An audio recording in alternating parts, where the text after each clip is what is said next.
నమస్తే, welcome to yo-yo TV. నిన్న BRS పార్టీకి సంబంధించిన ఎమ్మెల్సీ కల్వకుంట్ల కవిత ఒక సంచలన ప్రెస్ మీట్ పెట్టడం జరిగింది. సో ఆ ప్రెస్ మీట్లోనే ఎమ్మెల్సీ పదవికి రాజీనామా చేయడం జరిగింది. అదేవిధంగా దాని ముందు రోజు పార్టీ సస్పెండ్ చేయడం జరిగింది. సో దీనిపై మాట్లాడదాం. ముందు పాటు మాట్లాడడానికి కాంగ్రెస్ పార్టీ జనరల్ సెక్రటరీ గజ్జల కాంతం గారు ఉన్నారు. అన్న నమస్తే. సో మరి నిన్న కవిత గారు ప్రెస్ మీట్ చూసిళ్ళు చాలా రకాలుగా ఆరోపిస్తూ ఉంది బీఆర్ఎస్ పార్టీ మీద కావచ్చు, హరీష్ రావు మీద. సో ఏంటి ఆ రాజీనామాను ఎట్లా చూస్తారు మీరు? మీరు గమనించండి, ప్రెస్ మీట్ పెట్టి చెప్పింది. ఇప్పుడు కేసీఆర్ సంపాదించిన భూముల పంపకాలు, బంగారం పంపకాలు, ఆస్తి పంపకాలు, డబ్బు పంపకం, అదంతా కేటీఆర్కే ఇస్తున్నాడు, మాకు సమానంగా వంచిస్తారని కవిత బాధ. హరీష్ రావు ఏం బాధ? మొత్తం నేను పార్టీ పెట్టినప్పటి నుంచి ఎంబడి ఉన్న కేసీఆర్ ఎంబడి, మరి నాకు సమానంగా నాకు కూడా వాటర్ రావాలని ఆయన బాధ. ఇదంతా ఆస్తి పంపకాల గొడవ వాళ్ళ కుటుంబం. ఈలో కవిత ఏం చెప్తుంది? కాళేశ్వరం ప్రాజెక్టులో అవినీతి జరిగింది వాస్తవే, కానీ హరీష్ రావు దోపిడీ చేశాడు 1000 కోట్లు, అది హరీష్ రావు చేశాడు అని కవిత చెప్తుంది. 1000 కోట్లు సంపాదించాడు అని కవిత చెప్తుంది. రెండవది సంతోష్ ఏం చేసిండు? ఇసుక దందాలు చేసిండు, ఇసుక మాఫియా నడిపించిండు, రాష్ట్రంలో 1000 కోట్లు సంపాదించింది సంతోష్ రావే. తర్వాత హరితారం పేరు మీద కూడా మా నాన్న అప్పుడు ముఖ్యమంత్రి కేసీఆర్ ముఖ్యమంత్రిగా ఉన్నాడు, సంతకాలు పెట్టించి హరితారం ఆయననే మొత్తం రాష్ట్ర వ్యాప్తంగా తీసుకొని 100 కోట్లు దోపిడీ చేసి సంపాదించాడు సంతోష్ రావు అని చెప్తుంది. ఇదంతా వాళ్ళే చెప్తున్నారు కదా, కేసీఆర్ బిడ్డనే చెప్తుంది కదా. కేసీఆర్ బిడ్డనే హరీష్ రావు ఎంత దోపిడీ చేసిండు, సంతోష్ రావు ఎంత దోపిడీ చేసిండు అనేది ఆమెనే చెప్తుంది. ఇక హరీష్ రావు ఏం చెప్తుండు? రాష్ట్ర ప్రభుత్వం నియమించిన కమిషన్ ఏదైతుందో, తెలంగాణ రాష్ట్ర ప్రభుత్వం నియమించిన కమిషన్ ఏదైతుందో విచారణ నిమిత్తం హరీష్ రావును పిలిచారు కాళేశ్వరం ప్రాజెక్టులో. ఈ అవినీతి ఎట్లా జరిగిందని పిలిస్తే అవినీతి జరిగింది వాస్తవమే, కానీ కేసీఆరే కాల కర్మ క్రియ అంత మొత్తం కేసీఆరే. ఇంజనీర్ ఆయననే, చీఫ్ ఇంజనీర్ ఆయననే, మొత్తం నిర్మాణం ఆయననే, మొత్తం ప్రాజెక్ట్ అంతా బాధ్యత తీసుకున్నది కేసీఆరే ఆనాటి ముఖ్యమంత్రి అని హరీష్ రావు చెప్పాడు. ఇయ్యలో మొత్తం దోపిడీ జరిగింది కూడా వాస్తవమే, 1,15,000 కోట్లు దోపిడీ జరిగింది వాస్తవమే, కానీ అది కేసీఆర్ కేటీఆర్ఏ బాధ్యులు, వాళ్ళే అది మొత్తం దోపిడీ చేసిండ్రు అని హరీష్ రావు చెప్పాడు. అంటే ఇదంతా ఈ మొత్తం వ్యవస్థ అంతా ఎక్కడి నుంచి ఎవరు చెప్తున్నారు? హరీష్ రావు ఒక దిక్కేమో కేసీఆర్ కేటీఆర్ఏ కాళేశ్వరం ప్రాజెక్టులో దోపిడీ చేసిన డబ్బంతా వాళ్ళే తీసుకున్నారని ఆయన చెప్తున్నాడు. కవిత ఏం చెప్తుంది? లేలే మా నాన్నకు సంబంధం లేదు, మా డాడీకి కేసీఆర్కు సంబంధం లేదు, అది కేటీఆర్కు సంబంధం లేదు, మొత్తం హరీష్ రావే 1000 కోట్లు సంపాదించిన దాంట్లో దోపిడీ జరిగిందని ఆమె చెప్తుంది. ఇయాలో సంతోష్ రావు సంపాదించిన ఆమెను చెప్తుంది. ఇదంతా ఏంది? ఈ ఎపిసోడ్ అంతా ఏంది? మొత్తం వాళ్ళ కుటుంబం అంతా ఎంత దోపిడీ చేసిందని వాళ్ళ కుటుంబ సభ్యులే చెప్తున్నారు కదా, బయట వాళ్ళు చెప్పడం లేదు. అందుకోసమే ఇది మొత్తం విచారణ చేస్తుంది. ఇయాలో కాళేశ్వరం ప్రాజెక్టు మీద విచారణ జరిగింది.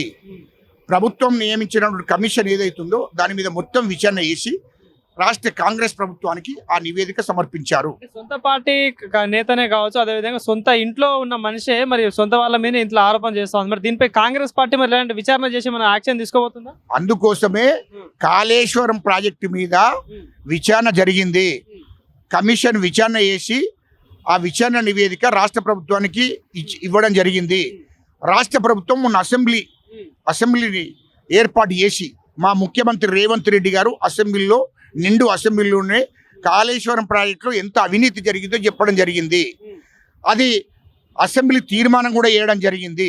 ఇది కేంద్ర ప్రభుత్వానికి సిబిఐకి అప్పచెప్తున్నాం ఈ కేసును. ఎందుకంటే 1000 కోట్లు దోపిడీ జరిగింది కాబట్టి ఆ పరిధి కేంద్ర ప్రభుత్వం పరిధిలోనే వస్తుంది. అది సిబిఐ విచారణ చేయవలసింది. అది సిబిఐ కంట్రోల్కు పోతుంది అది కేసు. అంటే అది సిబిఐ చేయవలసిన పని, ఈడీ చేయవలసిన పని.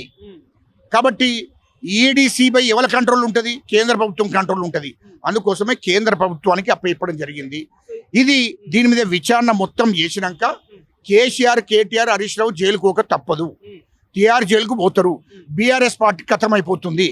ఇక బీఆర్ఎస్ పార్టీ నమ్మేటోడు కూడా ఎవరు లేడు. ఇంకో ఆరోపణ కూడా చేస్తా ఉంది, హరీష్ రావు రేవంత్ రెడ్డి ఫ్లైట్ లో కలుస్తా ఉన్నారు, సీక్రెట్ గా ఒప్పందాలు నడుస్తా ఉన్నాయి, సో ఇద్దరు కావాలనే మా ఇంట్లో కుట్రలు చేస్తా ఉన్నారు అని చెప్పేసి మాట్లాడుతా ఉంది. మరి ఏంటి నిజంగా మీ ముఖ్యమంత్రి అట్లాంటి పని చేస్తున్నారు? ఇప్పుడు కవితకు తెలివి ఉంటే తెలివి లేని మాటలు మాట్లాడదు.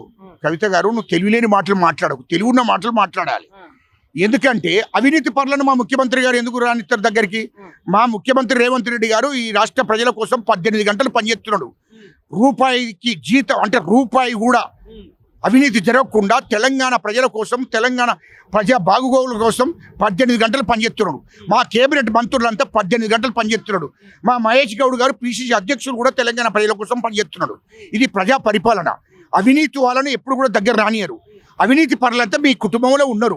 అవినీతి చేసినని నువ్వే చెప్తున్నావు, అవినీతి చేసినని హరీష్ రావు చెప్తున్నాడు. రికార్డు కమిషన్కు రికార్డ్ అయింది. రాష్ట్ర ప్రభుత్వం నియమించిన కమిషన్ ఏదైతుందో కమిషన్ దగ్గర విచారణ చేసేటప్పుడు రికార్డ్ అయింది. అంతా లిఖితపూర్వకంగా ఇచ్చాడు.